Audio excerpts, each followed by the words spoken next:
The plane shuddered, and Arya Sullivan's hand instinctively moved to her swollen belly as metal groaned somewhere deep in the aircraft's bones. 6 months pregnant and broke, she was the last person who should be analyzing engine harmonics at 30,000 feet. But old habits died hard, especially when you'd spent 5 years designing the very systems that kept private jets airborne. Just turbulence, she whispered to herself, settling back into the leather seat that probably cost more than her monthly rent. If she still had an apartment to pay rent on.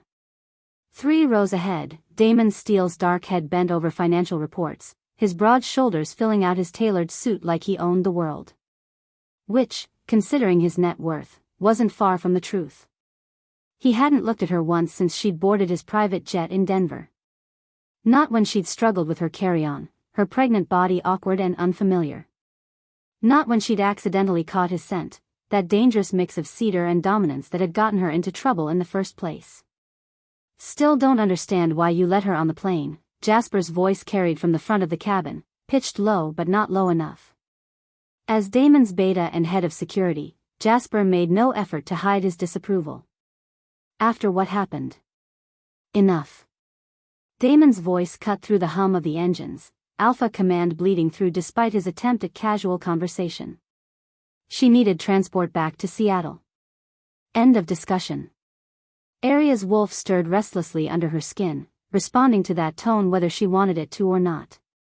Pregnancy had made everything worse, her senses sharper, her emotional control shakier, her omega instincts harder to suppress around dominant wolves. Especially this one. She closed her eyes and tried to pretend she couldn't hear every word of their conversation, tried to ignore the way her body betrayed her with its automatic submission response to Damon's presence. 6 months ago, she'd been Steele Aerospace's rising star, the brilliant engineer who could solve problems no one else could see. Now she was unemployed, blacklisted, and carrying a secret that could destroy what was left of her reputation.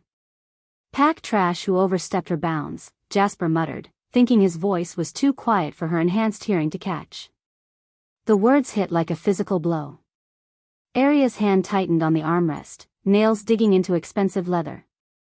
She'd heard worse over the years. Growing up in the foster system after her parents died had taught her to develop thick skin. But somehow, hearing it from Jasper while Damon sat silent stung worse than any childhood taunt. The plane shuddered again, more violently this time. Aria's engineer brain kicked into automatic analysis mode, cataloging the frequency of the vibration, the slight change in engine pitch that preceded it. Something was wrong. Not catastrophically wrong, not yet, but wrong enough that her professional instincts screamed warnings. She looked around the cabin. Damon's other pack members, 2 junior executives and a security guard, continued their quiet conversations, oblivious. Even Jasper seemed unconcerned, focused on his tablet rather than the subtle signs of mechanical distress. But Arya had spent her entire adult life listening to aircraft, learning their moods and voices, understanding the difference between normal operational sounds and the first whispers of system failure. This plane was trying to tell them something. "Excuse me," she called out, her voice stronger than she felt. "Has anyone noticed the Miss Sullivan?" Damon's voice was ice-cold formality, the kind of tone he might use with a stranger rather than someone who'd once shared his bed. "I'm sure our pilots have everything under control." The dismissal was absolute. Final. And completely typical of the man who'd fired her the morning after they'd crossed the line from professional to personal, claiming she was a distraction to his pack's stability. Arya bit back her response and turned to stare out the window at the Rocky Mountains passing below. Let them ignore her. She was just the passenger now, just the unwanted reminder of Damon's momentary lapse in judgment. If they wanted to pretend the increasingly obvious mechanical issues were just rough air, that was their choice. Another shudder, stronger this time. The plane banked slightly to the left before correcting, and Aria's enhanced hearing caught the subtle whine of hydraulic systems working harder than they should. Her wolf senses, heightened by pregnancy, picked up the metallic taste of stress in the air, the almost imperceptible change in electromagnetic fields that suggested electronic systems starting to fail. She pressed her hand to her belly, feeling the baby's restless movement. Even her unborn child seemed to sense something was wrong. "Damon," she said, louder this time, Omega instincts warring with professional knowledge. Something's not right with the aircraft systems. I can hear. Arya. Her name was a warning, delivered in that alpha tone that made her wolf want to bare her throat in submission. You're not employed by Steel Aerospace anymore. You don't need to analyze every mechanical sound.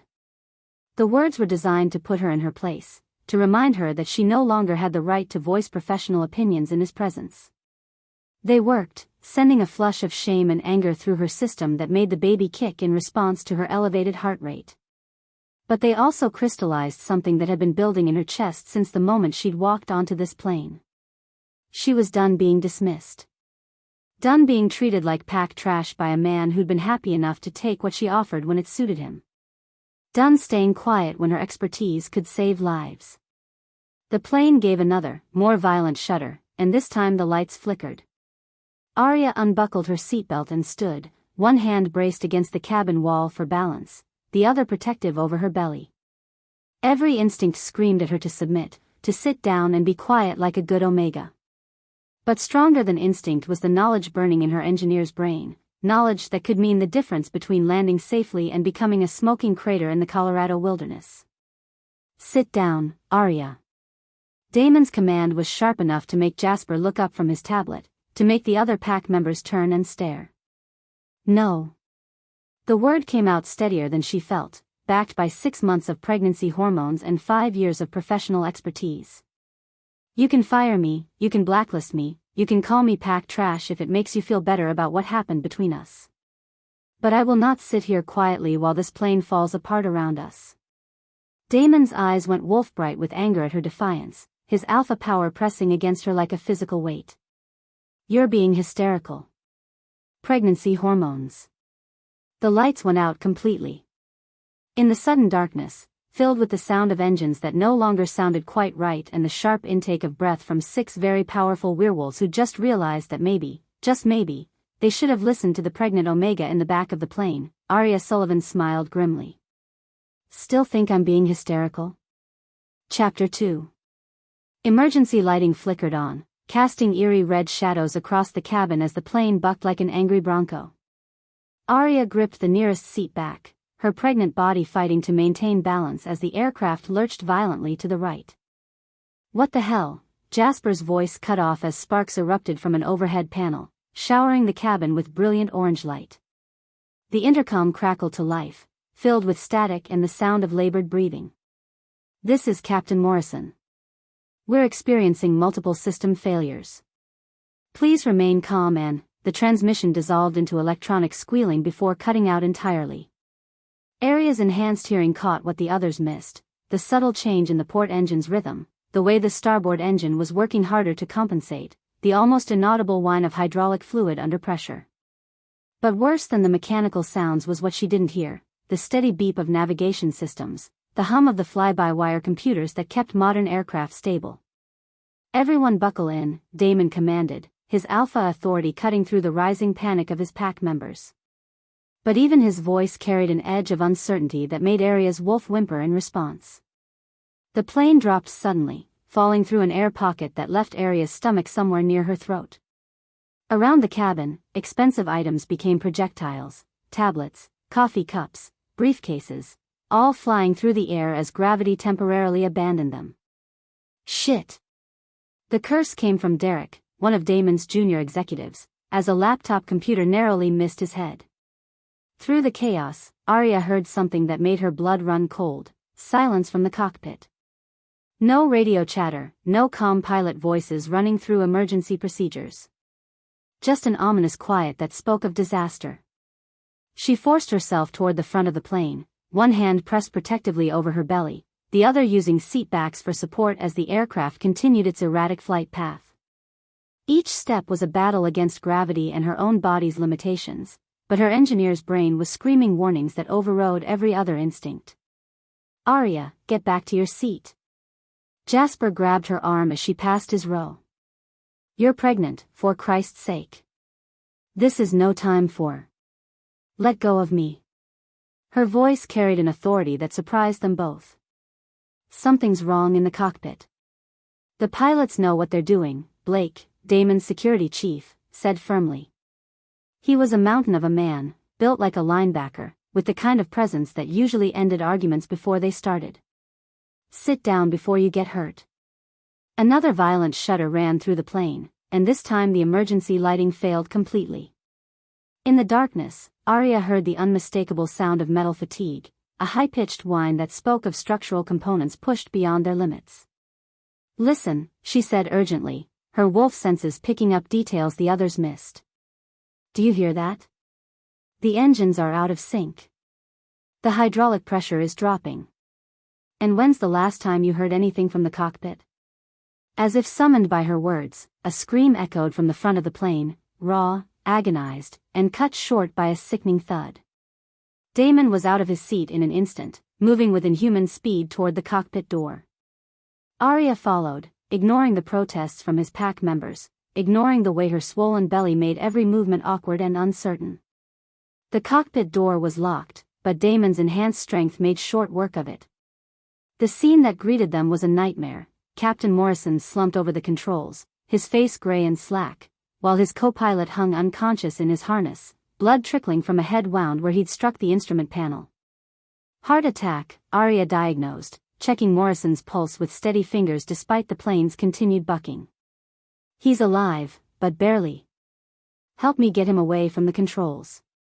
For a moment, Damon hesitated. His pride, his alpha instincts, everything in his nature rebelled against taking orders from someone he deemed unworthy of his pack. But as the plane lurched again, more violently than before, survival instinct overrode ego. Together, they lifted Morrison's dead weight away from the pilot's seat. Arya slipped into it, her hands immediately flying over the controls with the kind of muscle memory that came from years of training and natural aptitude. What are you doing? Damon demanded, but his voice held more fear than anger now. What needs to be done? Arya's fingers danced over switches and dials, her engineer's mind cataloging the cascade of failures displayed on the instrument panel. We've lost primary flight computers, backup navigation, and most of the hydraulic systems. Someone needs to fly this plane manually, and I'm the only one here who knows how. You're not a pilot, Jasper said from the doorway, his face pale in the red emergency lighting. You're an engineer. I'm a flight engineer who's logged over 1,000 hours in simulators and another 500 in actual flight time, Arya shot back, fighting to keep the plane level as another system alarm began screaming. I know this aircraft better than anyone because I helped design half the systems that are currently failing. She pulled back on the yoke, feeling the sluggish response of manual controls as the fly-by-wire computer struggled to interpret her inputs through damaged circuits. The plane was fighting her, every input delayed or distorted by the cascade of electronic failures. This isn't possible, Derek said, crowding into the cockpit doorway with Blake. System failures don't just happen. Not like this. Not all at once. Arya's hands stilled on the controls for just a moment as the implications hit her. You're right. This isn't mechanical failure.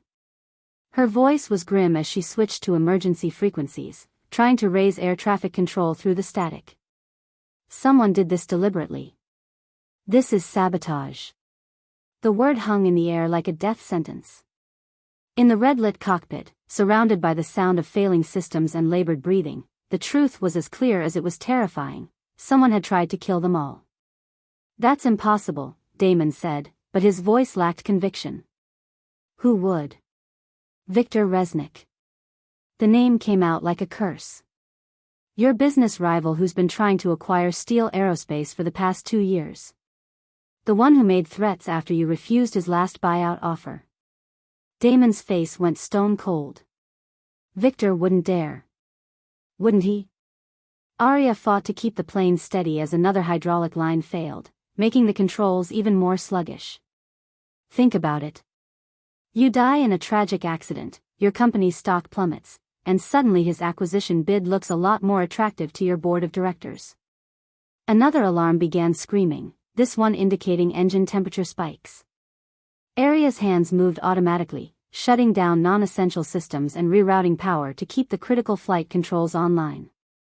Every decision was a calculated risk, every action balanced against the possibility of making things worse. Even if you're right, Blake said grimly, what can we do about it now? We're 30,000 feet over the Rockies with no working navigation and a pregnant woman flying the plane. This pregnant woman, Arya said through gritted teeth, is the only reason you're not already dead. And for your information, I'm not just any flight engineer. She flipped a series of switches in rapid succession, bringing backup systems online that the others didn't even know existed. The instrument panel flickered, and suddenly half the dead screens came back to life. I designed the emergency backup protocols for this exact aircraft model, she continued, her voice steady despite the sweat beading on her forehead. Every redundant system, every failsafe, every last resort option, I built them all into the design specifications. Damon stared at her, understanding dawning in his dark eyes. The Collins Project. The backup systems you were working on when you fired me, Arya finished coldly. Yes. Because you thought I was a distraction to pack stability. Because you couldn't handle the idea that an Omega might be smarter than you. The plane lurched again, and she fought to compensate, feeling the baby kick in protest at her elevated stress levels. Her enhanced senses were picking up new problems now, the scent of overheated electronics, the taste of smoke in the recycled air, the sound of metal components pushed beyond their design limits. The backup systems, Jasper said urgently. If you designed them, can you get us down safely? Arya's laugh was bitter. I can try. But there's one small problem. She gestured at the instrument panel, where critical systems continued to show red warning lights. Damon fired me before the backup protocols were fully implemented. We're flying on half-finished failsafes and emergency systems that were never properly tested. The silence that followed was deafening, broken only by the sound of struggling engines and increasingly urgent system alarms. Outside the cockpit windows, the Rocky Mountains stretched endlessly below them, beautiful and deadly in the afternoon sun. So what you're saying, Damon said slowly, is that our survival depends on systems you designed but never got to finish. Exactly. Arya's hands never stopped moving, constantly adjusting controls as new failures cascaded through the aircraft systems. The good news is, I know every shortcut and workaround built into these systems. The bad news is, we're essentially test pilots for technology that was never meant to fly. Another violent shudder ran through the plane, and this time Arya felt something fundamental shift in the aircraft's response. The port engine was failing completely now, its death throes sending vibrations through the entire airframe. Everyone needs to strap in, she said, her voice carrying absolute authority despite her Omega status. This is going to get a lot worse before it gets better. In the red-lit cockpit, surrounded by the sounds of dying aircraft systems and the unconscious bodies of the flight crew, Arya Sullivan, pregnant, fired, and dismissed as packed trash, became the only thing standing between 6 werewolves and a very permanent reunion with the Colorado mountains. Behind her, she could feel Damon's presence, his alpha power now focused not on dominating her but on the very real possibility that his pride might have doomed them all. For the first time since she'd known him, Damon's steel was completely, utterly dependent on someone else's expertise. The irony would have been funny if they weren't all about to die. Chapter 3. The altimeter was spinning downward like a broken clock, and Arya could feel the plane's death spiral in her bones. 28,000 feet. 27. 26. Each 1,000 feet lost brought them closer to the jagged peaks of the Colorado Rockies. A sharp pain lanced across her abdomen, making her gasp and momentarily lose her grip on the yoke. The plane lurched violently to the left before she could compensate, sending another cascade of sparks from the overhead panels. Braxton Hicks, she muttered through gritted teeth, forcing her hands to remain steady on the controls despite the cramping sensation. False labor, her body's way of preparing for the real thing, made worse by stress and the thin cabin air. Not now. Not fucking now. The contraction passed, but she could feel another building in the tightness across her lower back. Her enhanced senses, sharpened by pregnancy hormones, were picking up details that painted a grim picture, the metallic screech of the port engine's final moments, the subtle vibration in the airframe that spoke of structural damage, the acrid smell of burning electronics mixing with the copper scent of fear from the werewolves behind her. Altitude is critical, she announced, her voice cutting through the chaos with unexpected authority. "We're losing 1,000 feet per minute. Jasper, I need you to shut down all non-essential electrical systems. Blake, check the passenger cabin for loose objects and secure anything that could become a projectile." For a heartbeat, nobody moved. They stared at her, a pregnant Omega giving orders to pack members who outranked her in every conceivable way. Then Blake nodded sharply and disappeared back into the cabin. "Jasper," she snapped when Damon's beta continued to hesitate. "Move. Now." The command came out with such force that Jasper's wolf actually whimpered before his human mind could catch up. He moved to the electrical panel, fingers flying over switches as he followed her instructions without question. Damon stood frozen in the cockpit doorway, his dark eyes wide with something that looked like shock. "Arya, how are you?" Questions later. Action now. Another contraction hit, stronger this time, and she rode it out while manually adjusting the trim tabs to keep the plane from spinning into an unrecoverable dive. "Damon, I need your strength. The manual controls are getting heavier as we lose hydraulic pressure. I can't handle them alone." He didn't move. His alpha pride warred visibly with the reality of their situation, his wolf instincts confused by an Omega displaying dominance behaviors that should have been impossible. 24,000 feet. 23. Damon. The roar that came out of her throat carried every ounce of authority she'd been hiding for years, every bit of leadership potential that she'd been taught to suppress as an Omega.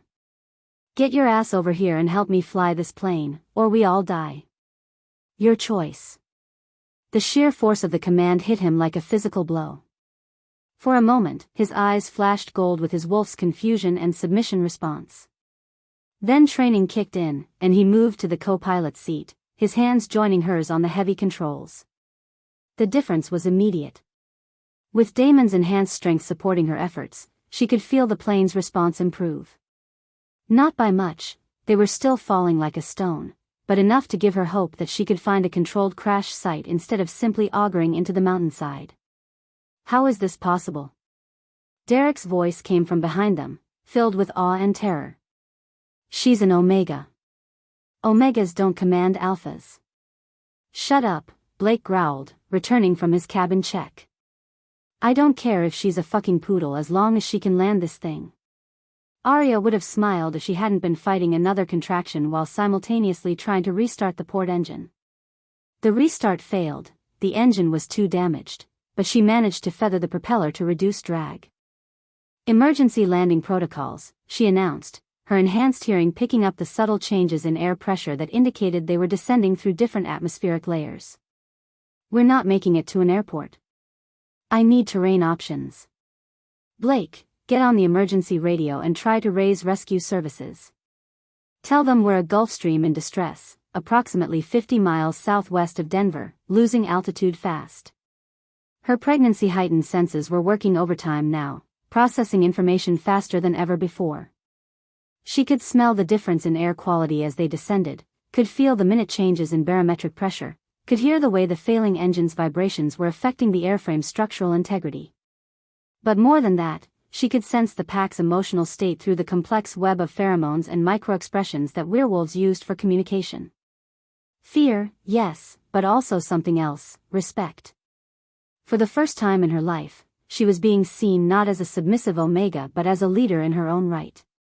The realization was intoxicating and terrifying in equal measure. "There," Damon said suddenly, pointing through the windscreen at a relatively flat stretch of valley floor between two mountain ridges. "That meadow. It's our best option." Arya followed his gaze and ran rapid calculations in her head. Distance, angle of approach, terrain conditions, wind patterns. Too short. We'd overshoot and hit those trees at the far end. She adjusted their heading slightly. "But there, see that frozen lake? If the ice is thick enough to support us." "That's a hell of a gamble," Jasper said, his face pale as he watched the altimeter continue its relentless countdown. "Everything's a gamble now." Another contraction hit, and this time Arya couldn't completely suppress her grunt of pain. The baby was responding to her stress, moving restlessly as if sensing the danger they were all in. 15,000 feet. 14. 13. Arya, Damon's voice was gentler now, filled with concern that he'd never shown her before. The contractions. Are you going into labor?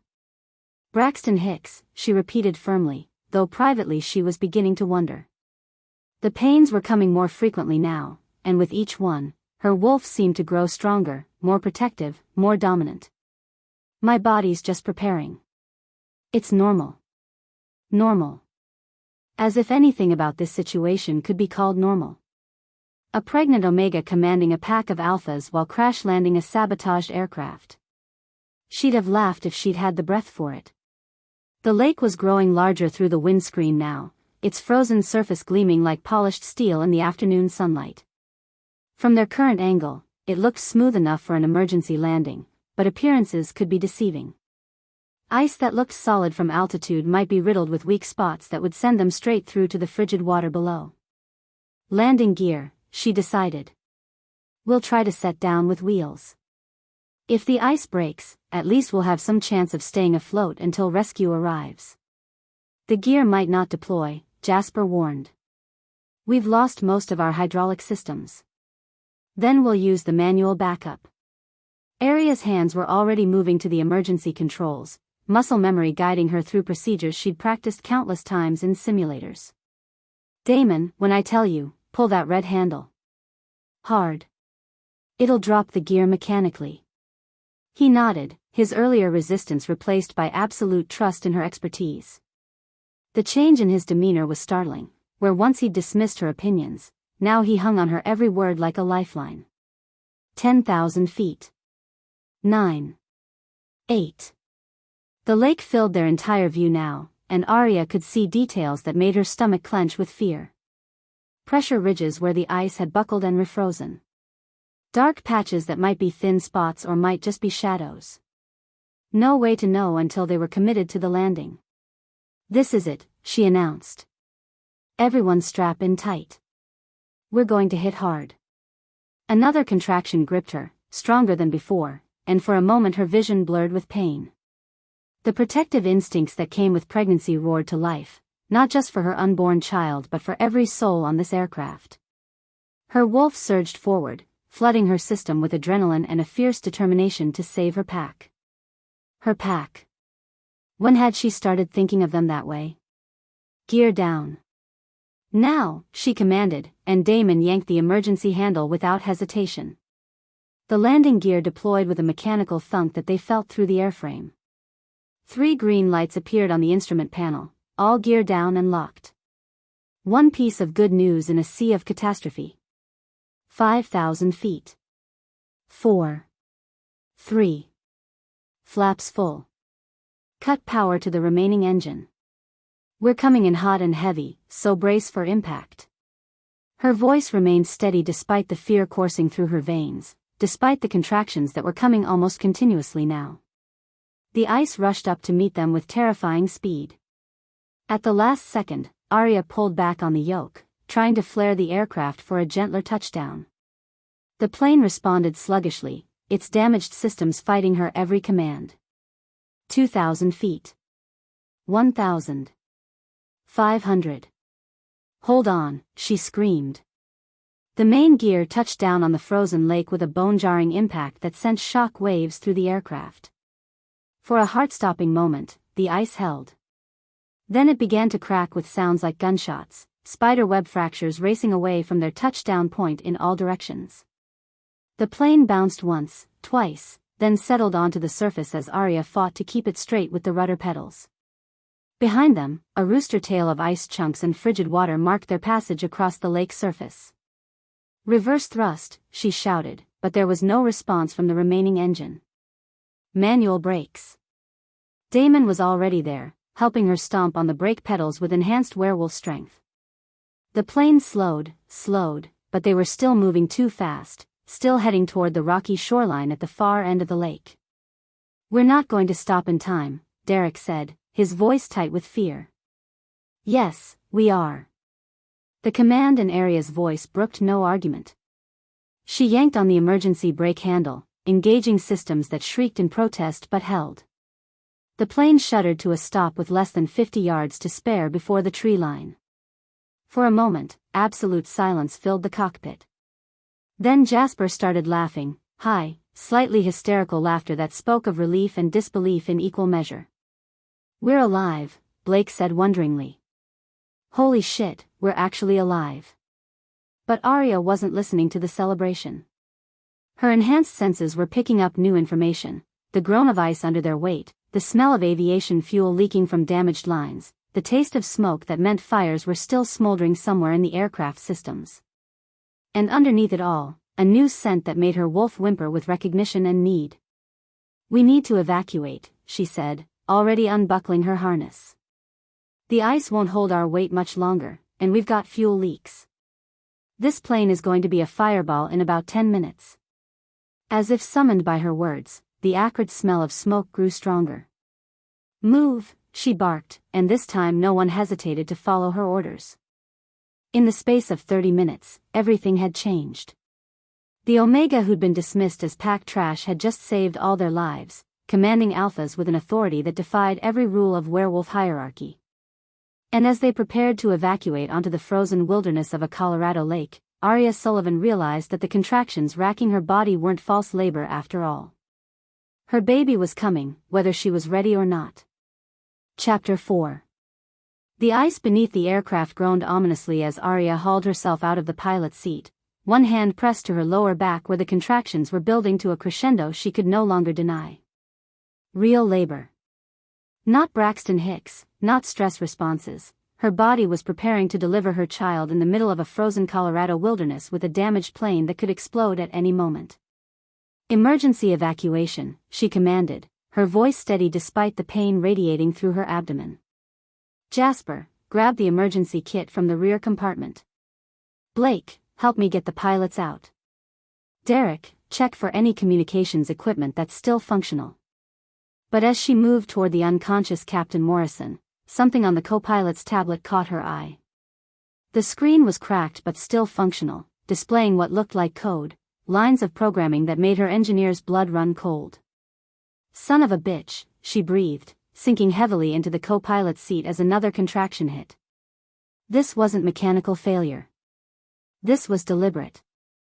Damon appeared at her shoulder, his presence both comforting and infuriating. "What are you talking about? Look at this."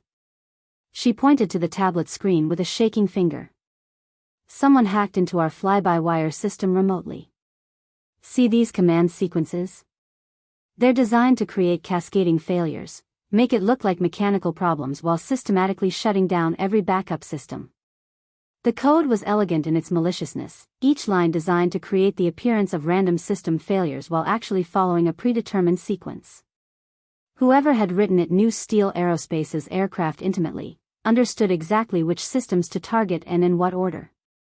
"Victor," Damon growled, his wolf eyes flashing gold with rage. "That bastard actually tried to kill us." "Not us," Arya corrected, scrolling through more of the malicious code despite the cramping pain in her belly. "You. This attack was specifically targeting this aircraft, this flight plan, this passenger manifest. Victor didn't know I'd be on board." She found what she was looking for buried in the code's metadata, a digital signature that made her gasp. "Jesus Christ, Damon. He has someone inside your company. Someone with access to your most secure systems." The implications hit them both simultaneously. If Victor had a mole in Steele Aerospace, then this wasn't just about a business rival trying to eliminate competition. This was corporate espionage on a massive scale, with attempted murder thrown in as a bonus. "Who?" Damon's voice was deadly quiet. "Who in my company would?" A massive crack echoed across the lake as the ice beneath them shifted under the aircraft's weight. Water began seeping up through the fissures, dark and deadly cold. "Speculation later," Arya grunted, hauling herself upright as another contraction peaked. "Survival now. We need to get off this ice before." The tablet in her hands chimed with an incoming message. Despite everything, the failing ice, the labor pains, the smoke beginning to fill the cabin, she looked at the screen and felt her blood turn to liquid nitrogen. The message was simple, sent from an encrypted account. congratulations on surviving round 1. Round 2 begins now. VR. He's watching us, she whispered. Victor's monitoring our emergency transponder. He knows we survived. Before Damon could respond, the sound of helicopter rotors echoed across the frozen lake. But instead of the rescue aircraft they'd been hoping for, this helicopter bore no rescue markings. It circled the downed plane like a predator, and Aria's enhanced hearing picked up something that made her wolf snarl with protective rage. That's not rescue, she said grimly. They're armed. The first gunshot shattered the cockpit window 6 inches from Damon's head. The second and third sent the pack diving for cover as bullets sparked off the aircraft's fuselage. Get down! Blake roared, his military training kicking in as he assessed their tactical situation. We're sitting ducks out here. But Arya wasn't moving. Another contraction was building, stronger than before, and through the pain she was calculating angles, distances, possibilities. Her engineer's mind was running survival scenarios even as her body prepared to bring new life into this nightmare. The fuel tanks, she said through gritted teeth. If they rupture the fuel tanks, the explosion will take out anyone within 100 yards. Including us, Jasper pointed out grimly. Not if we're not here. She struggled to her feet, one hand braced against the cockpit wall. There's an emergency raft in the rear compartment. We get to the shore, we might have a chance. Another burst of gunfire raked the aircraft, and this time Arya smelled the acrid scent of leaking aviation fuel. They were out of time. Move, she commanded, and this time her alpha voice carried such authority that even Damon didn't hesitate to follow her orders. The evacuation was chaos incarnate. Blake and Jasper hauled the unconscious pilots toward the emergency exit while Derek fought to deploy the inflatable raft. Damon stayed close to Arya, his protective instincts warring with his ingrained alpha pride as she continued to bark orders despite being in active labor. Damon, help Derek with the raft. Jasper, we need those emergency supplies. Blake, another contraction hit, stronger than before, and she doubled over with a gasp that she couldn't suppress. Arya, Damon's voice was gentler now, filled with concern that cut through her pain. How far apart are the contractions? 3 minutes, she admitted, hating the vulnerability in her voice. Maybe less. His face went pale. Christ. We need to get you to a hospital. Nearest hospital is 200 miles away, and in case you haven't noticed, we're currently being shot at by your business rival's hired killers. She forced herself upright, drawing on reserves of strength she didn't know she possessed.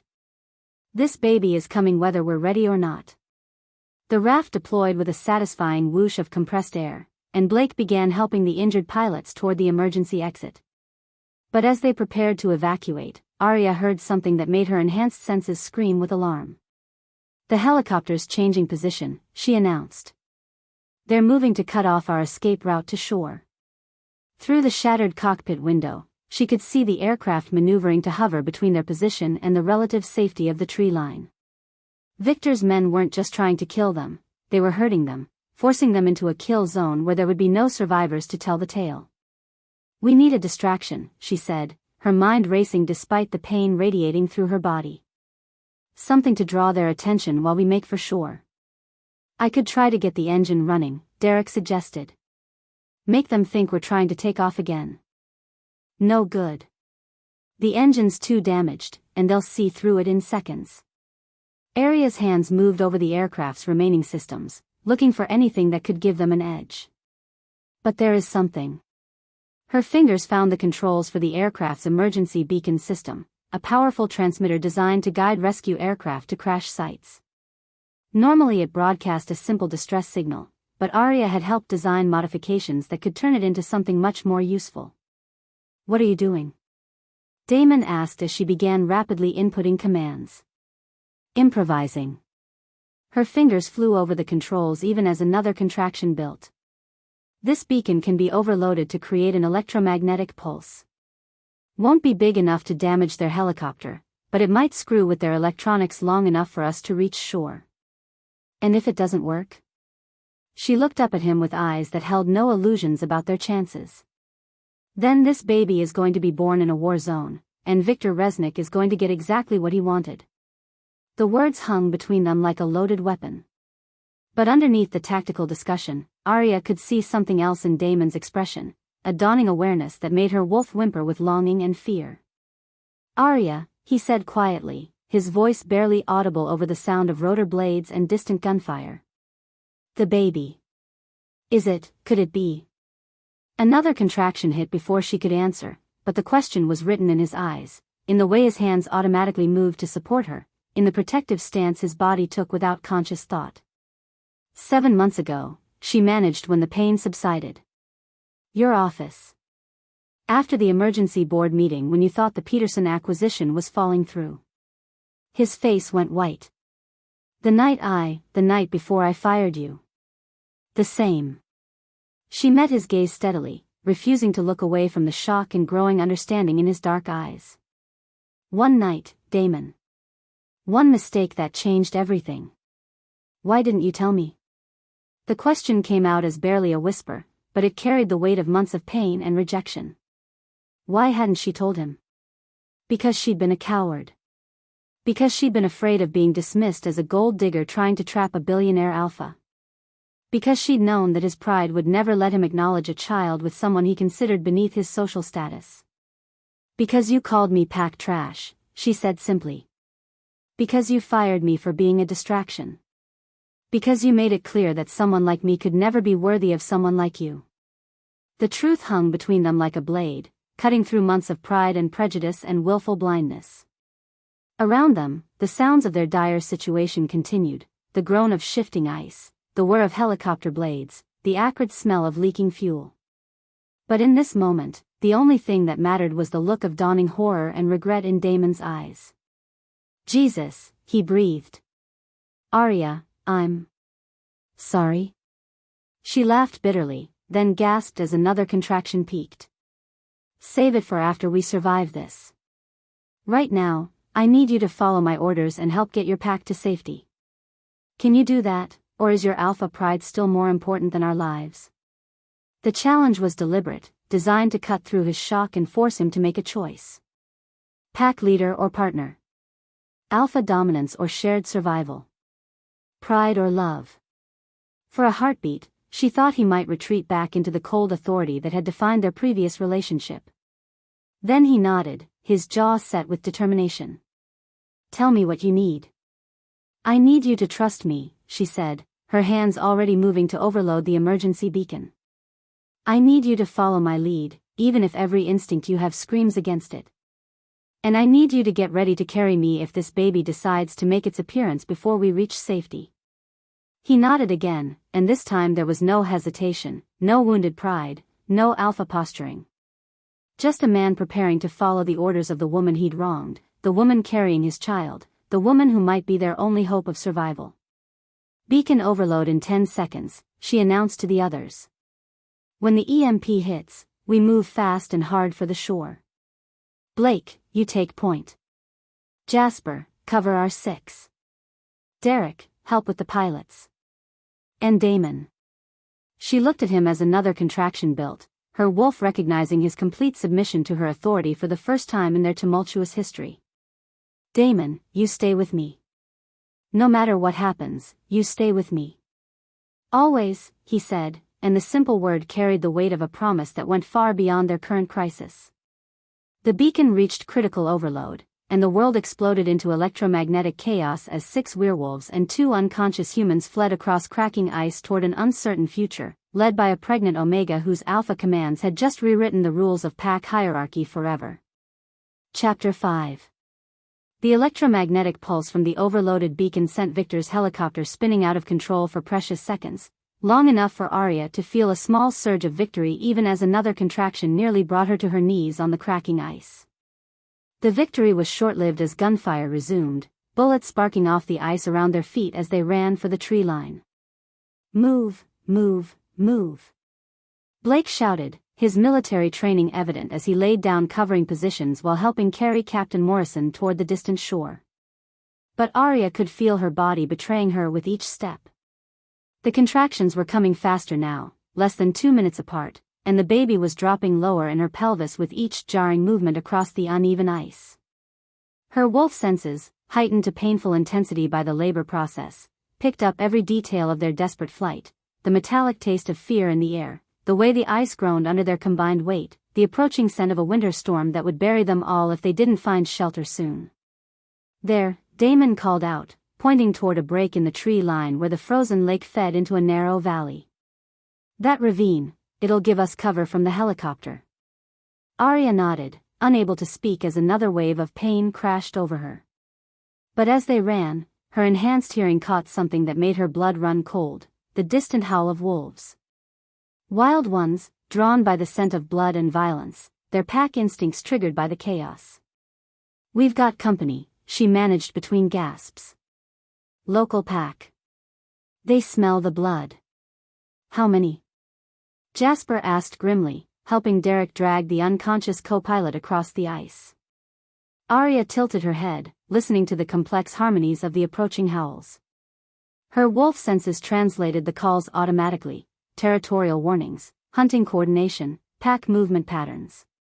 "At least 8. Maybe 12. And they're hungry." The helicopter was regaining control, circling back for another attack run. Behind them, the abandoned aircraft was beginning to burn as leaking fuel finally found an ignition source. Ahead of them lay a frozen wilderness where hungry wolves waited in the gathering darkness. "Perfect," Blake muttered. "Attacked by hired killers, stalked by wild wolves, and our pilot is about to give birth in a blizzard. This day just keeps getting better."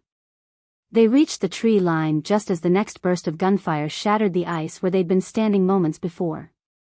The ravine Damon had spotted provided blessed cover from the helicopter, but it also trapped them in a narrow canyon with limited escape routes. "Shelter," Arya gasped, leaning heavily against a snow-covered boulder as another contraction peaked. Oh God, we need shelter now." The baby was coming whether they were ready or not. She could feel the pressure building, her body's ancient programming taking over despite the impossible circumstances. This child had chosen the worst possible moment to make its entrance into the world. "The plane wreckage," Derek suggested, looking back toward the burning aircraft. "We could use pieces to build." "Too far," Damon cut him off, his alpha instincts fully focused on protecting Arya now. "And too exposed. We need something here, something defensible." Blake was already moving, his tactical mind assessing their options. "There's an overhang about 50 yards up the ravine. Natural windbreak, good sight lines, only one approach. We can fortify it with fallen timber." But as they began moving deeper into the canyon, the wild wolf howls grew closer. Arya's pregnancy-heightened senses could pick out individual voices now, a large alpha male leading the pack, several females, juveniles eager for their first taste of combat. They were being hunted by creatures who saw them as either prey or territorial intruders. "Damon," she said quietly, catching his arm as another wave of pain threatened to buckle her knees. "I need to tell you something. About what I am. About why I could command your pack back there." He helped her navigate around a fallen log, his strength supporting her when her own body failed. "What do you mean?" "I'm not." She paused, gathering strength for words that would change everything between them. "I'm not just an Omega. I'm something else. Something rare." The howls were getting closer now, and above them the helicopter circled like a mechanical vulture. But Damon's attention was completely focused on her, his dark eyes searching her face for answers to questions he'd never thought to ask. "What are you talking about?" "Alpha Omega hybrid," she said simply. "It's why I could give orders that your pack had to follow. Why I never quite fit the submissive Omega role. Why your father's old advisors told you I was inappropriate for pack membership."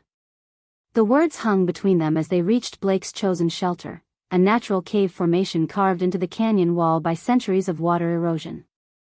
It wasn't much, but it was defensible and hidden from aerial view. "That's impossible," Jasper said, overhearing as they helped the injured pilots into the cave. "Alpha-Omega hybrids are myths. Genetic impossibilities. Tell that to the pack members who just spent an hour following my orders without question," Arya shot back, then doubled over as the strongest contraction yet gripped her body. Oh God, this baby is coming now. The cave was barely large enough for all of them, but Blake and Derek quickly began fortifying the entrance with fallen branches and stones while Jasper tended to the injured pilots. Damon stayed with Arya, his hands gentle as he helped her settle on a makeshift bed of pine boughs and emergency blankets from the aircraft's survival kit. How is this possible? He asked quietly, his voice filled with wonder and growing understanding. Alpha-Omega hybrids haven't been documented in over a century. Because we're usually killed as children, Arya said grimly, breathing through another wave of pain. Too dangerous to the established power structure. Too threatening to traditional pack hierarchy. My parents hid what I was, taught me to suppress the alpha traits and present as Omega only. Outside the cave, the first wild wolf howl echoed much closer than before. Blake appeared at the cave mouth, his expression grim. They're here, he announced quietly. At least 10 individuals, surrounding our position. And the helicopters still circling, waiting for us to make a move. But Arya was beyond caring about external threats. Her body had taken over completely now, ancient biological imperatives overriding everything else. The baby was coming, and nothing, not hired killers, not wild wolves, not the worst blizzard of the decade, was going to stop it. Damon, she gasped, reaching for his hand. I need you to catch the baby. Can you do that? His face went white, but he nodded. Tell me what to do. What followed was the most surreal hour of any of their lives. While Blake and Derek fought off probing attacks from the wild wolf pack, while Jasper tried to raise rescue services on a damaged radio, while Victor's helicopter circled overhead like a mechanical predator, Arya Sullivan gave birth to her child in a cave in the Colorado wilderness. The labor was fast and brutal, her Alpha-Omega hybrid nature making everything more intense. Her wolf pushed forward during the worst contractions, golden eyes flashing as ancient protective instincts flooded her system. But it was Damon who anchored her, his steady presence and gentle hands guiding her through each wave of pain. I can see the head, he said wonderingly, his voice filled with awe despite their desperate circumstances. Arya, you're incredible. You're. His words cut off as the baby slipped into his waiting hands, a tiny, perfect human child with a shock of dark hair and features that were unmistakably his own. For a moment, the cave was filled with absolute silence except for the baby's first, outraged cry. Then the impossible happened. The newborn in Damon's hands began to shimmer, its human form wavering like heat distortion. Before any of them could process what they were seeing, the baby shifted, tiny human limbs becoming even tinier wolf paws, human cries becoming high-pitched puppy whimpers. Jesus Christ, Blake breathed from the cave entrance. It's a shifter. A newborn shifter. But Arya was staring at Damon's face, watching as understanding and recognition flooded his features. The baby, their baby, was shifting between forms with the unconscious ease of someone whose dual nature was already perfectly balanced. And the scent that rose from the tiny wolf pup was unmistakably pack, unmistakably family, unmistakably his. She's mine, he whispered, tears streaming down his face as he looked between the shifting baby and Arya's exhausted but triumphant expression. She's really mine. The pack bond that snapped into place was like a physical thing, invisible chains of connection and responsibility that bound all three of them together in ways that transcended simple genetics. Arya felt it settle into her bones, warm and permanent and absolutely right. Emma, she said softly, reaching for her daughter as the tiny wolf pup shifted back to human form. Her name is Emma.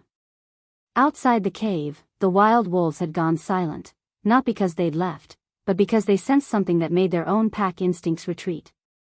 An Alpha-Omega hybrid had just given birth to what might be the most powerful werewolf child born in generations, and the ancient magic that surrounded such events was enough to make even hungry predators think twice. But Victor's helicopter was still circling, and the storm that had been threatening all day was finally beginning to deliver on its promise. Snow began falling in thick, heavy flakes that would soon make rescue impossible and turn their shelter into either a sanctuary or a tomb. Radios working, Jasper announced quietly, trying not to disturb the new family. But rescue services say the storm's going to ground all aircraft for at least 3 days. We're on our own until it passes. Damon looked up from his daughter, their daughter, his face showing a transformation that went far beyond the physical. The cold, arrogant alpha who had dismissed Arya as pack trash was gone, replaced by someone who understood that true strength came from protecting what mattered most. Then we survive, he said simply. All of us. Together. As if to emphasize the point, little Emma shifted again. Tiny wolf pup form curled trustingly in her mother's arms while her father stood guard at the cave entrance. Outside, the wild wolves began to howl again, but this time, Arya's enhanced senses detected something different in their voices. Respect. Recognition. The acknowledgement that something extraordinary had just taken place in their territory. The Alpha-Omega hybrid had given birth, and the very fabric of pack hierarchy would never be the same. Chapter 6. 5 days into their ordeal, Arya woke to the sound of Emma's soft whimpering and the smell of fresh meat cooking over their carefully maintained fire. Her body still ached from childbirth, every movement a reminder of what she'd endured, but the sharp, debilitating pain of those first days had settled into a manageable soreness that allowed her to think clearly again. Damon knelt by the fire, turning what looked like rabbit meat on improvised spits, his expensive suit long since abandoned for practical clothes scavenged from the emergency supplies. The transformation in him over the past week had been remarkable. Gone was the cold, commanding alpha who'd dismissed her as pack trash. In his place was a man who checked on her every few hours, who brought her water without being asked, who watched Emma sleep with an expression of wonder that never quite left his face. "How did you catch them?" she asked quietly, careful not to wake the baby who dozed against her chest in the sling Blake had fashioned from emergency blankets. "Patience," Damon replied, not looking up from the fire. "Something I never thought I had much of until this week." The irony wasn't lost on her. The billionaire alpha who'd built an empire through aggressive business tactics and dominant pack leadership was learning patience from hunting rabbits in the Colorado wilderness. Meanwhile, she, the dismissed Omega employee, had become their tactical coordinator, planning everything from watch schedules to resource allocation while recovering from childbirth. "Jasper and Derek should be back soon," she said, checking the rough sundial Blake had carved into a flat stone. "I sent them to scout that ridge line we spotted yesterday. If there's a way down into the next valley, we might find a ranger station or at least better shelter." Damon nodded, finally looking at her with those dark eyes that had haunted her dreams for months. "You've thought of everything, haven't you? Supply rotation, defensive positions, rescue alternatives. Even injured and nursing a newborn, you're still 10 steps ahead of the rest of us." There was no condescension in his voice, no alpha posturing. Just genuine admiration mixed with something that might have been regret. Arya shifted Emma to her other arm, using the movement to buy herself time to process the change in him. "I've had a lot of time to think this week," she said carefully. "About a lot of things. Including why you never told me about Emma." The words hung between them like a challenge. They'd danced around this conversation for days, both of them too focused on immediate survival to dig into the painful history that had brought them to this point. But now, with Blake standing watch at the cave entrance and the others temporarily absent, there was nowhere left to hide. "You want the truth?" Arya's voice was steadier than she felt. "I didn't tell you because I knew exactly what would happen. You'd have assumed I was trying to trap you, trying to use pregnancy to elevate my social status in the pack. You'd have paid me off and shipped me somewhere far away where your reputation wouldn't be damaged by association with pack trash." Damon flinched as if she'd struck him. "Arya, I never." "Never what?" "Never called me pack trash. Never fired me the morning after we slept together. Never made it clear that someone from my background could never be worthy of someone from yours." Her words were quiet but they cut deep, each one a carefully aimed reminder of the pain he'd caused. Emma stirred in her arms, sensing her mother's emotional turmoil through the pack bond that connected all three of them. "I was protecting the pack," Damon said weakly. "My advisors said." "Your advisors said what they always say about anyone who threatens the established order." Arya's voice carried the weight of years of suppressed anger. "That I was inappropriate. That I didn't know my place. That someone with my background could never understand the responsibilities of pack leadership." She shifted Emma again, then fixed Damon with a stare that made his wolf whimper with guilt. But here's what your advisors never told you, Damon. Here's what you never bothered to learn about my poor background before you decided I wasn't worthy of your precious pack. The fire crackled between them as she gathered her strength for words that would change everything. I wasn't born poor. I wasn't raised in the foster system because my parents abandoned me or because they were pack outcasts. I was orphaned at 6 years old when the Riverside Pack was destroyed in a territorial war, a war that started because your father's policies cut off their access to traditional hunting grounds. Damon's face went white. That's impossible. The Riverside Massacre was over 20 years ago. There were no survivors. There was one. Arya's voice was steady now, backed by the authority that came from surviving the unsurvivable. One little girl who watched her parents die protecting pack lands that your father's coalition had declared forfeit. One child who spent the next 12 years in human foster care because the werewolf community wanted to pretend the Riverside Pack had never existed. The revelation hit him like a physical blow. She could see him processing the implications, understanding finally why she'd never quite fit the submissive Omega role, why she'd challenged his authority at every turn, why his pack instincts had always recognized something different about her. You're Riverside royalty, he breathed. Your parents were the alpha pair. Were being the operative phrase. Her laugh was bitter. Hard to claim royal bloodlines when your entire pack has been wiped out and the werewolf community pretends it never happened. Easier to just blend in, keep your head down, and try to build a life with whatever skills you can develop. Emma began to fuss, and Arya automatically shifted to nurse her, the simple act of nourishing her daughter giving her strength to continue the conversation that was 20 years overdue. So you see, she said quietly, when you dismissed me as pack trash, when you decided I wasn't worthy of your attention beyond one night of sex, you weren't just rejecting some low-status Omega. You were completing what your father started, the complete erasure of the Riverside Pack from werewolf history. The silence that followed was deafening. Damon stared at her with growing horror, finally understanding the full scope of what he'd done, the generational trauma he'd perpetuated without ever bothering to learn the truth. Arya, I had no idea. If I'd known. You'd have what? Treated me differently because I had the right bloodlines? Accepted me because my parents were alphas instead of rejecting me because you thought they were nobodies?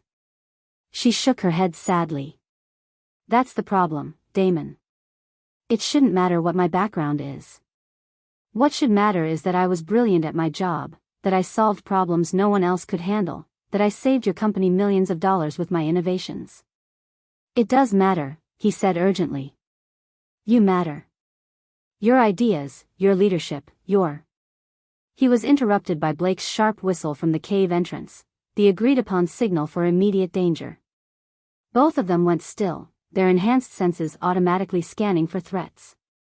Company, Blake called softly. Armed. At least 4 individuals moving up the ravine. Arya's blood turned to ice.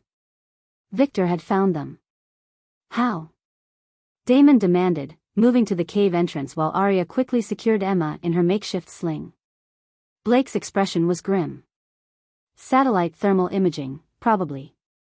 Our fire's been burning for days, anyone with the right equipment could track the heat signature. Through the cave opening, Arya could hear the subtle sounds of people moving through the forest, the crunch of snow under boots, the whisper of fabric against branches, the metallic click of weapons being readied.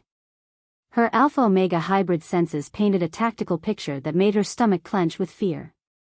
Professional soldiers, she diagnosed quietly. Military-grade equipment. They're not here to take prisoners. Emma chose that moment to shift in her sleep, her tiny human form flickering briefly into wolf pup shape before settling back. The brief transformation sent out a pulse of pack magic that would be detectable to any werewolf within a quarter mile. They know we're here, Damon said, his own wolf responding to the newborn's unconscious display of power. And they know we have a shifter child. The implications were terrifying. A newborn werewolf, especially one born to an Alpha-Omega hybrid, would be incredibly valuable to someone like Victor. Not just as leverage against Damon, but as a weapon that could be raised and trained to serve his purposes. Options? Blake asked, his military mind already running tactical scenarios. Arya closed her eyes, letting her enhanced senses map their surroundings. 4 armed hostiles approaching from the south. Steep canyon walls to the east and west. A narrow game trail leading north toward higher ground, but that would mean traveling through open snow where they'd be vulnerable to sniper fire. We run, she decided. North trail, single file, use the tree cover as long as possible. You just gave birth 5 days ago, Damon protested. You can't handle that kind of physical stress. I can handle whatever I have to handle to protect our daughter. The authority in her voice made both men step back instinctively. Blake, grab the emergency supplies. Damon, help me secure Emma for travel. We move in 60 seconds. But as they prepared for desperate flight through hostile wilderness, the sound of gunfire erupted from somewhere behind them in the forest. Not the controlled shots of professional soldiers, but the rapid automatic fire of people under attack. Jasper and Derek, Damon said grimly. Victor's men found them first. Through the pack bond that connected all of Damon's wolves, they could feel the distant echo of fear and pain. 2 of their own were fighting for their lives somewhere in the frozen wilderness, and there was nothing they could do to help. We go now, Arya commanded, slinging Emma across her chest and checking that the baby was secure. Blake, take point. Damon, rear guard. We get to high ground and then we figure out how to help the others. As they slipped out of the cave that had been their sanctuary, Arya felt the familiar surge of alpha authority that had gotten her fired from Steel Aerospace. But this time, she didn't suppress it. This time, she let her wolf take full control, let her hybrid nature manifest in ways that would have terrified Damon's advisors. Because Viktor Resnick had made one critical mistake in his hunt for vengeance, he'd threatened her child. And there was no force in heaven or earth more dangerous than an Alpha-Omega hybrid protecting her young. Behind them, the sounds of battle grew closer as Viktor's mercenaries closed in. Ahead of them lay treacherous mountain terrain and the slim hope of escape. And between them and freedom stood the question that had haunted their relationship from the beginning: could a man who'd been raised to rule learn to follow? Could an alpha who'd built his identity on dominance accept that sometimes the strongest leader was the one who knew when to step aside? As they climbed toward the snowy ridge line with armed killers in pursuit, Arya realized that their survival, and their future as a family, depended on Damon finding the courage to answer that question correctly. Chapter 7. The helicopter that descended into the mountain clearing carried more than just Viktor Resnick and his mercenaries. It carried 20 years of buried secrets, corporate ambition, and the kind of generational hatred that could only end in blood. Arya crouched behind a fallen log, Emma pressed against her chest in the makeshift sling, while Damon and Blake took positions on either side of their improvised defensive line. Her body still ached from childbirth, every movement a reminder of her physical limitations, but her mind was crystal clear as she analyzed their tactical situation. 6 armed mercenaries. 1 helicopter pilot. Viktor himself, stepping out of the aircraft like he was arriving at a board meeting instead of orchestrating multiple murders in the Colorado wilderness. Behind them, the wreckage of Damon's jet still smoldered, providing both cover and a grim reminder of how this nightmare had started. Damon's steel. Viktor's voice carried easily across the clearing, amplified by supernatural hearing and arrogant confidence. I know you're out there. You and your little Omega whore and that bastard child. Arya felt Damon's wolf surge with rage at the insult, his body tensing for an attack that would get them all killed. She caught his arm, her touch gentle but her voice carrying absolute authority. Stay down, she whispered.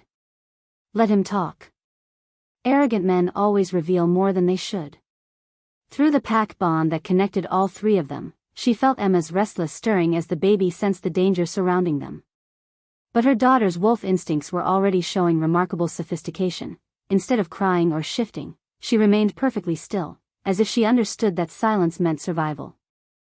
I have a proposition for you, Steel, Viktor continued, his men fanning out in a standard search pattern that Arya recognized from Blake's military training.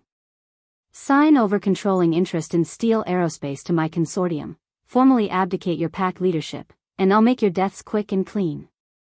The helicopter's rotors had stopped, but the engine was still running, a detail that Arya filed away as potentially useful. Victor was confident, but not confident enough to commit to staying long. That suggested he was either on a tight timeline or concerned about outside interference. Of course, Victor added with casual cruelty, the child will be coming with me. A newborn shifter with Alpha-Omega hybrid genetics? She'll be incredibly valuable for my breeding programs. The words hit Arya like physical blows, each one stoking the protective fury that had been building in her chest since the moment Emma was born. Her wolf snarled with homicidal intent, alpha instincts demanding she tear Victor's throat out for threatening her young. But her human mind was already working on a better solution. Blake, she whispered, so quietly that only werewolf hearing could pick up the words. How many grenades in the emergency kit?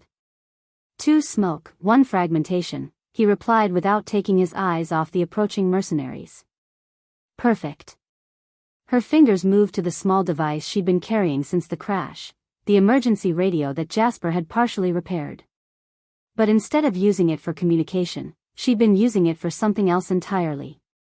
Damon, I need you to trust me completely. Can you do that? He looked at her with eyes that held no trace of the arrogant alpha who'd dismissed her months ago. Always. When I give the signal, I want you to stand up and announce our surrender. Make it loud, make it dramatic, and keep Victor talking as long as possible. Arya, what are you? Trust me. She pressed a final sequence of buttons on the modified radio, then slipped it back into her jacket. 20 years of hiding, 20 years of suppressing her true nature, 20 years of letting others underestimate her capabilities. All of it was about to end. Damon rose slowly from behind the log, his hands visible and empty, the picture of defeated submission. Victor. I'm here. The mercenaries immediately focused their weapons on him, red laser dots dancing across his chest like deadly fireflies. Victor smiled with the satisfaction of a predator who'd finally cornered his prey. Excellent. Now, where are the others? The Omega and the child? Safe, Damon replied, moving slowly into the clearing with his hands raised. But I want your word that they won't be harmed if I surrender. Victor laughed, the sound echoing off the mountain walls like breaking glass. You're hardly in a position to negotiate, Steel. But I'll tell you what, I'll make the Omega's death quick if you sign the papers without any more dramatics. Papers?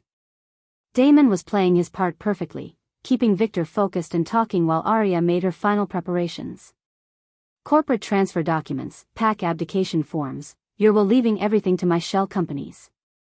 I've been planning this hostile takeover for months, but the plane crash gave me a much more elegant solution than a protracted legal battle. Each word was being picked up by the modified radio in Arya's jacket, transmitted via emergency frequencies to every air traffic control station and rescue service within 100 miles. By now, Victor's confession to corporate sabotage and attempted murder was being recorded by multiple agencies.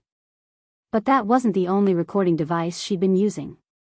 You know, Victor continued, clearly enjoying his moment of triumph, when I hired that hacker to plant malware in your aircraft systems, I never expected the crash to be survivable. You really should be dead by now. The hacker, Damon pressed, still playing for time. Someone inside my company? You're head of IT security, actually. Magnificent irony, don't you think? The man responsible for protecting your digital assets was the one who sold you out. Victor's smile was predatory. Though I suppose it helps that I've been blackmailing him over his gambling debts for the past 2 years. Arya's enhanced hearing picked up the sound of approaching footsteps. The mercenaries were closing in on Blake's position. Time was running out. She rose from behind the log with Emma clutched protectively against her chest, every movement calculated to appear weak and defeated. Don't hurt him, Victor. Please. Victor's attention snapped to her with laser focus, his eyes lighting up with the kind of hunger that made her wolf snarl with protective rage. Ah, the famous Omega engineer. The little nobody who thought she could fly with the alphas. I'm nobody, she agreed quietly, moving closer to the center of the clearing. Just pack trash who got lucky for a while. Pack trash indeed. Victor's voice dripped with contempt. Though I have to admit, your technical skills impressed me. That backup system design you created? It would have been revolutionary if Steele here hadn't been too proud to implement it properly. Each step brought her closer to the helicopter, closer to the wreckage of the jet, closer to the tactical position she needed. Behind Victor, his mercenaries were focused on maintaining their perimeter, confident that a wounded Omega with a newborn posed no threat. They were about to learn how wrong they could be. "Actually, Victor," she said, her voice still soft but carrying an undertone that made several of the mercenaries shift uncomfortably, "there's something you should know about my background. Something that might change your perspective on this whole situation. Nothing about you could possibly interest me beyond your value as leverage against Steele." Arya smiled, and for the first time since this nightmare began, the expression carried genuine warmth. "See, that's where you're wrong. Because I'm not actually pack trash at all." She pressed a concealed button on the device hidden in Emma's sling, not the radio this time, but something much more sophisticated. Around the clearing, small electronic devices that Blake had been placing over the past hour began to emit high-frequency sounds that would be inaudible to human ears but devastating to werewolf hearing. The mercenaries staggered, clutching their heads as the sonic assault scrambled their enhanced senses. In the confusion, Blake and Damon moved with supernatural speed, taking down two of the gunmen before they could recover. But Arya's attention was focused entirely on Victor, who was staring at her with growing recognition and horror. "You're dead," he breathed. The Riverside pack was wiped out. There were no survivors. There was one. Arya's voice carried the full authority of her Alpha-Omega hybrid nature now, no longer hidden or suppressed. One little girl who was placed in witness protection by the Werewolf Council. One heir to pack royalty who spent 20 years living under a false identity. The truth hit Victor like a physical blow. "You're not just some nobody Omega. You're Arya Riverside," she confirmed, her voice carrying the weight of royal bloodlines and generational power. Daughter of Alpha Marcus and Luna Catherine Riverside. Sole surviving heir to one of the most powerful werewolf packs in North American history. The sonic devices continued their assault on the remaining mercenaries, but Victor seemed immune to everything except the growing horror of his situation. He'd spent months orchestrating the perfect crime, only to discover that his primary target was protected by someone whose political connections made his corporate ambitions look like a child's game. The Council will never. The Council has been looking for an excuse to strip your pack of territorial rights for years, Arya cut him off. Corporate sabotage, attempted murder, kidnapping, conspiracy. Should I continue? You've just handed them everything they need to destroy you completely. Behind Victor, his helicopter pilot was frantically trying to restart the rotors, clearly realizing that their tactical situation had shifted dramatically. But Arya had planned for that contingency too. "Blake," she called, her voice carrying absolute command authority. "Now." The fragmentation grenade arced through the air with military precision, detonating near the helicopter's tail rotor in a shower of sparks and twisted metal. The aircraft settled to the ground with finality, its escape capability permanently disabled. "You bitch," Victor snarled, his own wolf finally emerging as his human facade cracked under pressure. "I'll kill you and that bastard child both." He lunged toward her with inhuman speed, claws extended and eyes blazing gold with supernatural fury. But Arya was ready for him, her own wolf surging forward to meet the threat with 20 years of suppressed rage and protective instincts that would not be denied. The fight was brief and brutal. Victor was larger, stronger, and more experienced in combat. But Arya was protecting her child, defending her mate, and fighting with the accumulated fury of 2 decades of hiding her true nature. When it was over, Victor lay unconscious in the snow while Emma slept peacefully against her mother's chest, apparently unbothered by the violence that had erupted around her. "Jesus," Blake said wonderingly, staring at Arya with new respect. "Remind me never to get on your bad side." But Damon was looking at her with something beyond respect, beyond admiration. He was looking at her with the recognition that came from finally seeing someone clearly for the first time. "You planned all of this," he said. "The recordings, the sonic devices, the tactical positioning. You've been 10 steps ahead of us from the moment we crashed." "Leadership isn't about being the strongest or the loudest," Arya replied, gently adjusting Emma's position in the sling. It's about seeing solutions that others miss, protecting the people who depend on you, and knowing when to fight and when to think. Around them, the surviving mercenaries were surrendering to Blake's military efficiency, their weapons confiscated and their hands secured with zip ties from the emergency kit. In the distance, the sound of approaching helicopters announced the arrival of rescue services who'd been tracking the emergency transmissions. "You saved us all," Damon said quietly. "Your intelligence, your planning, your leadership, you saved everyone." "We saved each other," she corrected. "That's what pack means, Damon. Not hierarchy, not dominance, not bloodlines or social status. It means everyone contributes what they can, everyone protects what matters, and everyone has value regardless of where they came from." As the rescue helicopters settled into the clearing and federal agents began processing the scene, Arya realized that this was only the beginning. Victor's attack had exposed corruption in both the corporate and werewolf worlds that would take years to untangle. Her true identity would bring political complications that she'd spent 20 years avoiding. But for the first time since she was 6 years old, she wasn't hiding anymore. The last heir of the Riverside Pack had finally come home. Chapter 8. The Werewolf Council chambers had never hosted a gathering quite like this one. Representatives from over 30 packs filled the ancient stone amphitheater, their voices creating a low rumble of anticipation and disbelief as they waited for confirmation of rumors that had been spreading through the supernatural community for weeks. Arya stood at the center of it all, Emma sleeping peacefully in her arms while the political machinery of werewolf society slowly ground toward recognition of truths that had been buried for 20 years.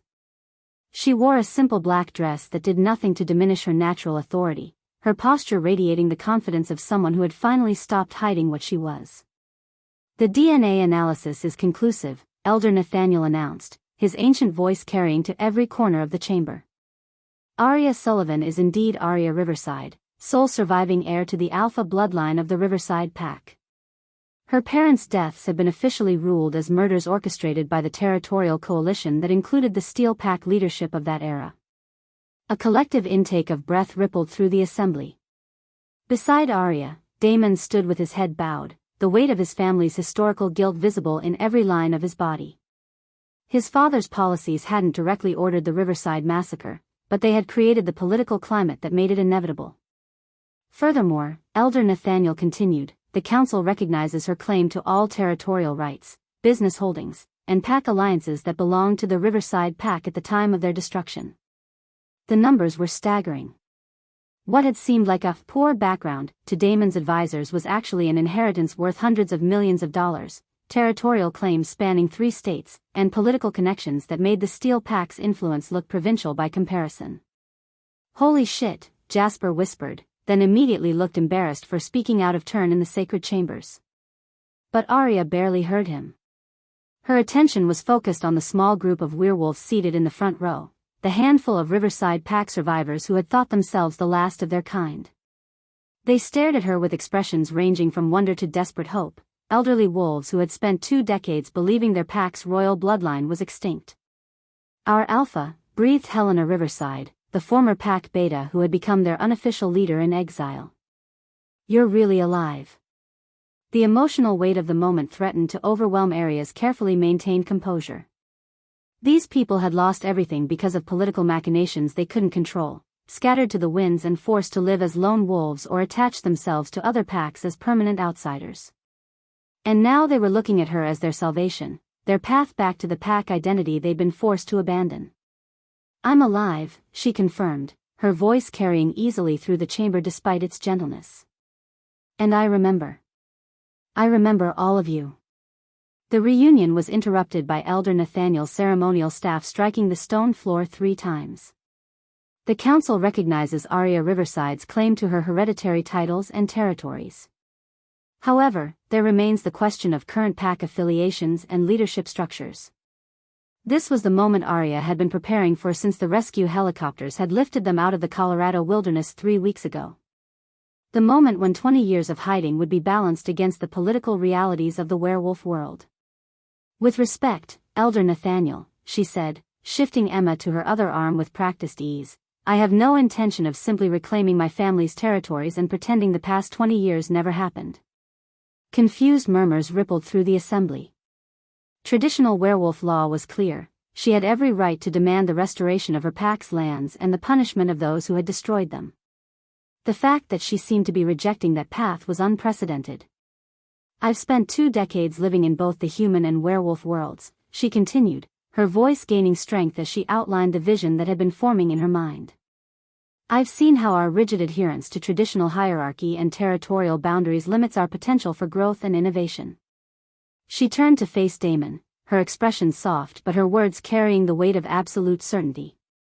3 weeks ago, Damon Steele offered me a position as his equal partner, in business, in pack leadership, and in life. The chamber fell silent as everyone waited to hear her response to what was essentially a public marriage proposal from one of the most powerful alphas in North America. I'm flattered by the offer, she said, loud enough for every werewolf in the chamber to hear. But I have a counter-proposal. Damon's eyes widened slightly, but he nodded for her to continue. Over the past 3 weeks, he had learned to trust her judgment completely, even when he couldn't see where she was leading. I'll accept your partnership, she announced, but not as your equal. I'll accept it as your alpha. The declaration hit the chamber like a physical force. Traditional werewolf hierarchy simply didn't work that way. Alphas didn't submit to other alphas, especially not male alphas submitting to females. The very suggestion challenged centuries of established power structures. But Arya wasn't finished. I want full leadership of both the Steel Pack and the reformed Riverside Pack, she continued, her voice carrying the authority that had saved all their lives in the wilderness. I want controlling interest in Steel Aerospace, with Damon serving as my business partner and second-in-command.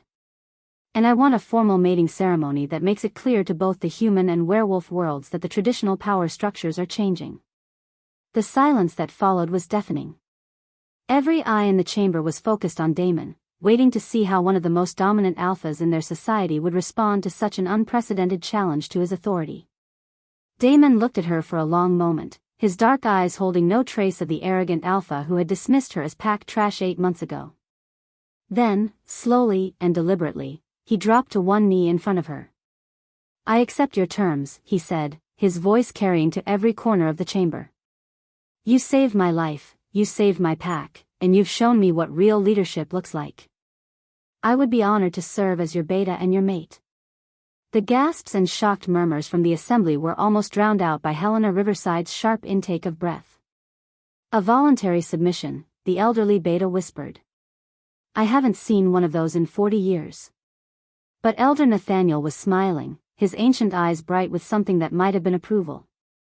The council recognizes the proposed arrangement, subject to the formal challenges period and the completion of proper mating rituals.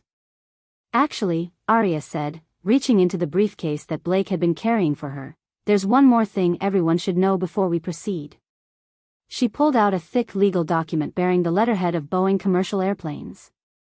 I've been offered the position of Chief Technology Officer for Boeing's next-generation aircraft development program. The salary and benefits package is substantial. She handed the document to Elder Nathaniel, who scanned it quickly before his eyebrows rose in surprise. 8-figure annual compensation, plus equity participation and research budgets in the hundreds of millions. The implications rippled through the chamber as everyone processed what this meant. Arya didn't need Damon's wealth. She didn't need his business connections or his pack's resources. She was choosing him, choosing this arrangement, because she wanted to, not because she had to. So you see, she said, looking directly at Damon with an expression that held both love and challenge, I'm not interested in your money or your social status. I want your heart, your loyalty, and your trust in my ability to lead us all towards something better than what we've had before. Damon's response was immediate and absolute. You have them. All of them. For as long as you'll have me.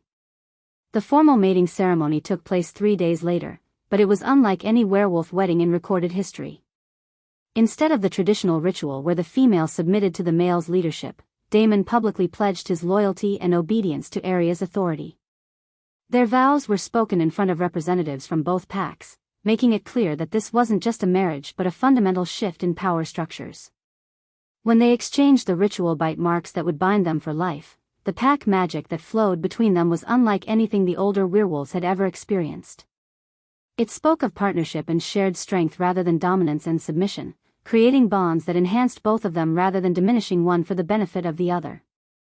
6 months later, Arya stood in the executive boardroom of Steel Aerospace, now officially renamed Riverside Steel Industries, reviewing quarterly reports that showed profits up 40% and innovation metrics that had attracted attention from aerospace companies worldwide.